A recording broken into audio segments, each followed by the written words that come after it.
السلام علیکم ورحمۃ اللہ وبرکاتہ۔ اللہ جل شانہ نے دنیا اور آخرت کی مکمل کامیابی اپنے پورے دین میں رکھی ہے۔ یہ دین کس کو کہتے ہیں؟ دین کہتے ہیں اللہ جل جلالہ کے احکامات کو، جو مجھ پر اور آپ پر 24 گھنٹے کی زندگی میں متوجہ ہوتے ہیں۔ ان احکامات کو ایسے پورا کرنا جیسے ان کو جناب رسول اللہ صلی اللہ علیہ وسلم نے پورا کیا۔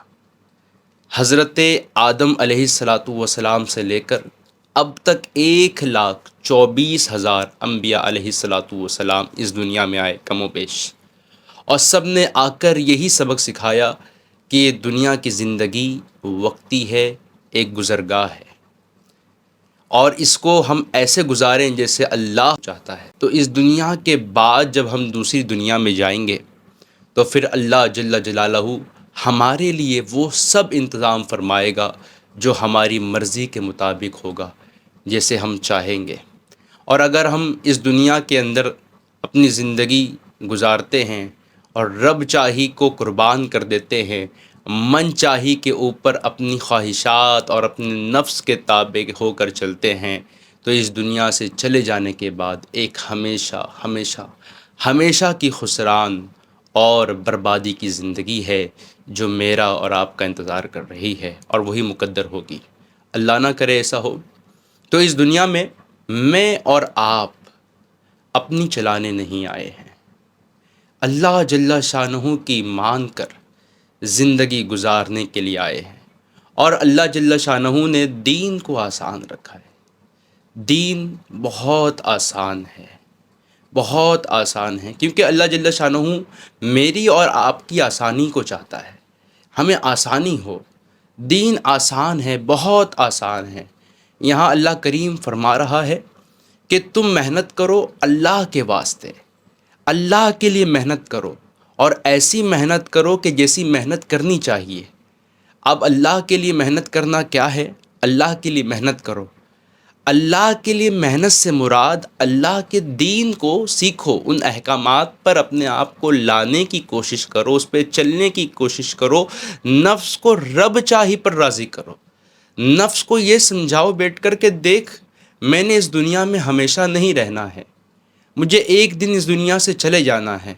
اپنے نفس کو پرانی امتوں کے قصے سناؤ، اسے بتاؤ دیکھ پچھلی امتوں نے کیسے اللہ کی نافرمانی کی اور اللہ نے کیسے ان کو برباد کر دیا۔ اس کو بتاؤ کہ یہاں اس دنیا کی ہر چیز وقتی ہے، ہر چیز وقتی ہے۔ اللہ جل شانہ فرما رہا ہے، یہ جان لو کہ اس دنیا کے چاہنے والے جو ہیں، اس دنیا سے محبت کرنے والے جو ہیں، ان کی زندگی کیا ہے؟ ان کی زندگی ایک کھیل ہے، تماشا ہے۔ اللہ اکبر۔ میرے دوستو، کتنی بڑی بات اللہ فرما رہا ہے۔ یہ دنیا کا بنانے والا مجھے اور آپ کو سمجھا رہا ہے کہ جان لو، اس دنیا کی جو چاہت رکھتے ہیں، دنیا سے محبت کرتے ہیں، ان کی زندگی ان کو بتا دو کہ یہ دنیا تھوڑی دیر کا کھیل تماشا ہے، تھوڑی دیر کا لہو و لعب ہے۔ اور ان لوگوں کی خواہشات کیا ہوتی ہیں؟ ان کا مال بڑھ جائے، ان کا پیسہ بڑھ جائے، ان کی اولاد بڑھ جائے، اور شیطان کمبخت کتنا چکر دیتا ہے، اتنا چکر دیتا ہے۔ آپ دیکھیے، پہلے آدمی تو ساری زندگی جب تک نوکری پہ نہیں لگتا، کاروبار پہ نہیں لگتا، اس چکر میں ہوتا ہے کہ میں کسی طریقے سے کاروبار پہ لگ جاؤں، نوکری لگ جائے، جاب لگ جائے، تاکہ اس معاشرے کے اندر، اس سوسائٹی کے اندر میری ایک حیثیت بن جائے۔ میں نوکری پہ لگ جاؤں، کاروبار پہ لگ جاؤں، جب وہ اس پہ ایک دفعہ لگ جاتا ہے، اب اس کی لائف کا دوسرا فیز شروع ہو جاتا ہے، دوسرا مرحلہ شروع ہو جاتا ہے، جس میں وہ اس چکر کے اندر ہوتا ہے کہ میں خوب مال اکٹھا کروں، خوب پیسہ بناؤں، خوب مال اکٹھا کروں، خوب دولت کماؤں۔ اللہ جل شانہ فرما رہا ہے، تم دولت کے چکروں میں، اس دنیا کے چکروں میں لگے اتنے مگن ہو گئے ہو کہ تمہیں پتہ ہی نہیں چلا کہ ایک دم سے تمہیں ایک دن قبر میں اتار دیا جائے گا۔ دوسرا فیز آتا ہے انسان کی زندگی میں، جب وہ مال کماتا ہے، دنیا کماتا ہے، دولت کماتا ہے، روپیہ پیسہ کماتا ہے، بہت سارا دھن دولت اکٹھا کر لیتا ہے، حکومتی منصب کمانے کے چکروں میں لگا ہوا ہوتا ہے۔ اچھا جب یہ سب مل جاتا ہے اسے، اب شیطان اس کو تیسرا چکر دیتا ہے۔ وہ کیا دیتا ہے؟ اپنی اولاد کے لیے کچھ چھوڑ کر چلا جاؤں، کچھ سامان، بڑا مال اکٹھا کیا ہے نا، اب وہ سب اولاد کے لیے چھوڑ کر چلا جاتا ہوں۔ اللہ اکبر۔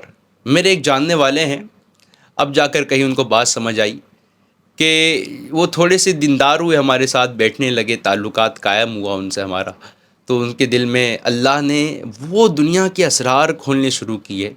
جب تھوڑے سے اسرار کھلے تو جو دنیا کی حقیقت ان کے سامنے کھلنی شروع ہوئی نا، تو ان کی آنکھیں کھلی۔ اب تقریباً 52 کے قریب ان کی زندگی ہے، یعنی 52 سال کی عمر کے قریب۔ اب تک 1 سے 1.5 سال پہلے وہ غالباً مجھے یاد ہے وہ کہتے رہے کہ میرا دل کرتا ہے کہ میں اولاد کے لیے اتنا مال چھوڑ کر جاؤں کہ وہ مجھے پیچھے سے تو یاد رکھیں گے، میری تعریف کریں گے، یار میرے باپ نے مجھے بہت کچھ دیا ہے، میرے باپ میرا گیا دنیا سے بہت کچھ چھوڑ گیا۔ میرے عزیزوں، میرے دوستوں، میرے بھائیوں، میری بہنوں، اب مجھے خود بتاؤ کون سی اولاد ایسی ہے، بشرط کہ وہ دیندار اور بشرط کہ وہ اللہ رب العزت سے محبت کرنے والی ہو، کون سی اولاد ایسی ہے جو باپ کے مرنے کے بعد باپ کو یاد رکھتی ہے، میرے باپ نے اتنا مال چھوڑ دیا میرے لیے؟ کون سی ایسی اولاد ہے؟ یہ دنیا تو بڑی خود غرض ہے، کوئی اولاد نہیں پوچھتی، کون یاد رکھتا ہے؟ اور ایک بات آپ کو بتا دوں کہ اگر آپ کے پاس اللہ نے آپ کو مال دیا ہے نا میرے دوستو، تو آپ کے نصیب میں مال رکھا ہے، یہ اس سے ہرگز ایسا نہیں ہوگا کہ آپ نے مال چھوڑا تو وہ آپ کی اولاد کے کام آئے گا۔ ضروری نہیں ہے جو آپ کے پاس مال تھا وہ آپ کی اولاد کو کام آ جائے۔ یہ مال تب بڑھے گا اگر ان کے نصیب میں اللہ نے مال بنایا ہے، ورنہ تاریخ اس بات پر شاہد ہے کہ عمر بن عبدالعزیز رحمہ اللہ رضی اللہ عنہ کہ اس دنیا سے جانے کا وقت قریب آیا تو ان کے سالے صاحب ان کے پاس آئے اور کہا کہ عبدالعزیز تم نے کیا کیا اپنی اولاد کے ساتھ؟ کچھ نہ چھوڑا، کچھ مال نہیں چھوڑا تم نے اپنی اولاد کے لیے؟ ارے مجھ سے قرضہ لے لو، 1,00,000 درہم مجھ سے لے لو، ہدیہ لے لو، میں ان کو دے دوں گا، جب ان کے پاس ہوں گے تو میں ان سے لے لوں گا۔ تو حضرت عمر بن عبدالعزیز رضی اللہ عنہ اپنی اولاد کو بلاتے ہیں، بیٹے اندر آتے ہیں اور بیٹھتے ہیں اور انہیں اپنے پاس بٹھاتے ہیں۔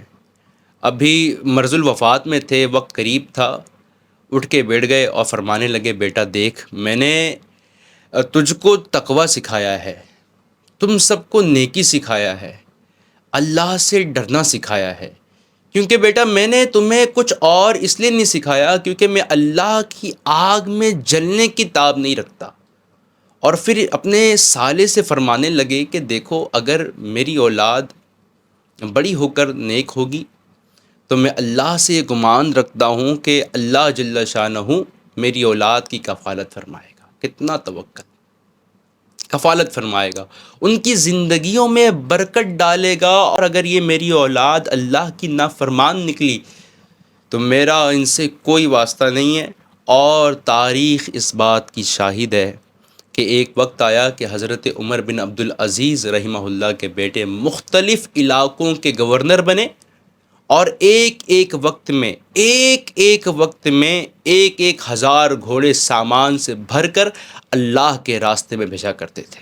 اور حشام بن بلک جو کہ اپنے وقت کا بہت بڑا خلیفہ گزرا، اس نے اپنے بیٹوں کے لیے ایک بیٹوں کے لیے 10 لاکھ درہم چھوڑ کر گیا، اور تاریخ شاہد ہے کہ اس کے بیٹے دمشق کی جامع مسجد کی سیڑھیوں پہ بیٹھ کر بھیک مانگا کرتے تھے، اور لوگوں سے یہ کہا کرتے تھے کہ یہ جو مسجد دکھ رہی ہے نا یہ ہمارے باپ کی بنائی ہوئی ہے۔ تو میرے عزیزو اپنی فکر کرو۔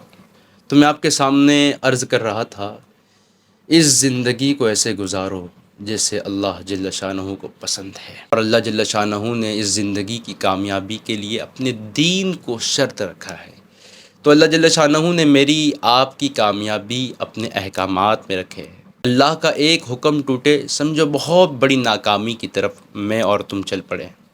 ایک حکم جڑ جائے چاہے دنیا کا لاش ہوتا ہوا نظر آئے، اس بات کا یقین کر لو کہ میں اور تم ایک بہت بڑی کامیابی کی طرف چل پڑے۔ یہی صحیح یقین، اسی کو ایمان کہتے ہیں۔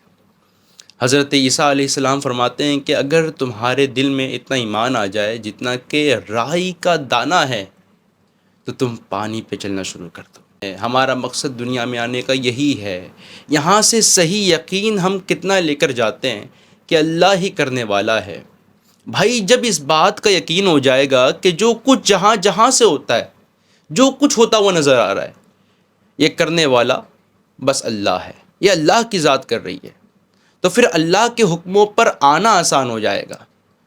پھر جب میرے کان میں اذان کی آواز پڑے گی، اللہ اکبر اللہ اکبر، میں اپنی دکان اور اپنا آفس اور اپنی تجارت اور اپنا کاروبار چھوڑ کر مسجد کی طرف جانا میرے لیے آسان ہو جائے گا، کیونکہ مجھے پتہ ہے، مجھے اس بات کا یقین ہے کہ میرا کاروبار اور یہ میری دکان اور یہ میری تجارت مجھے پالنے میں اللہ کے امر کی 100% محتاج ہے۔ کرنے والی ذات اللہ کی ہے۔ دیکھیں میں مثال دوں آپ کو، جیسے ہم ایک ٹینکی کو دیکھیں، وہاں اس ٹینکی کے اوپر ایک ٹوٹی لگی ہوئی ہے۔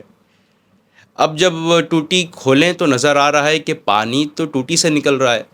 اگر میں آپ سے پوچھوں یہ پانی کہاں سے آ رہا ہے، آپ بلا جھجک کہیں گے کہ ٹینکی سے پانی آ رہا ہے۔ اگر میں آپ کو یہ کہنا شروع کر دوں کہ میرے بھائی اصل میں جتنا پانی ہے نا یہ سب اس ٹوٹی کے اندر بھرا ہوا ہے، تو آپ مجھے کیا کہیں گے؟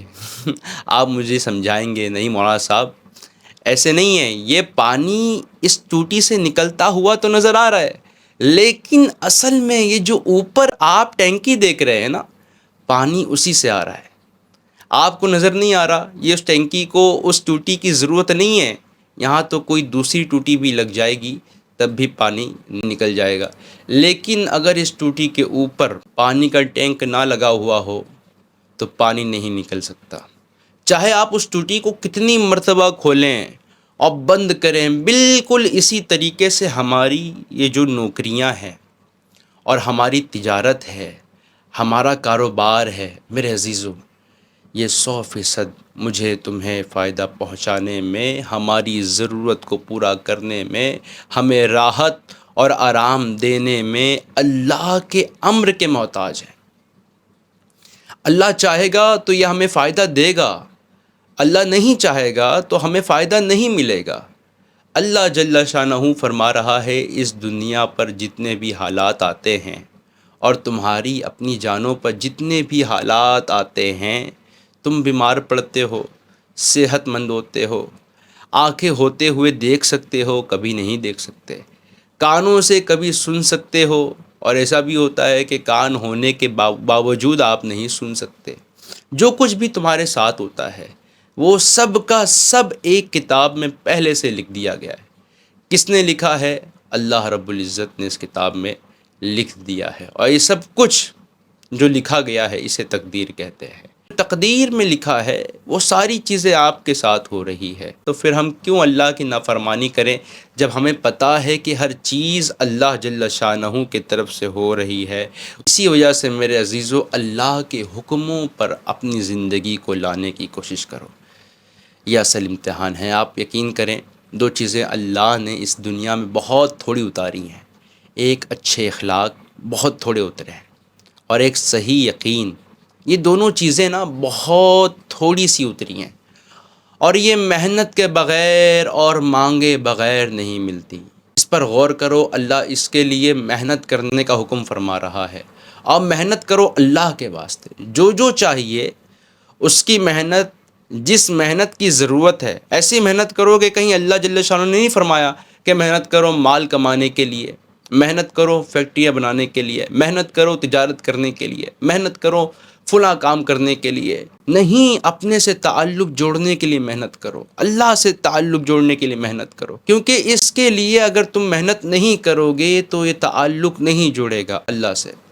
اللہ جل شانہ فرما رہا ہے کہ کسی کو میں رزق دوں گا زیادہ، کسی کو رزق دوں گا کم، اور رب جس کو چاہے گا بہت زیادہ دے گا، بہت کم دے گا، کسی کو چاہے نہ دے، کسی کو مال دے، کسی کو نہ دے، کسی کو حکومت مل جائے۔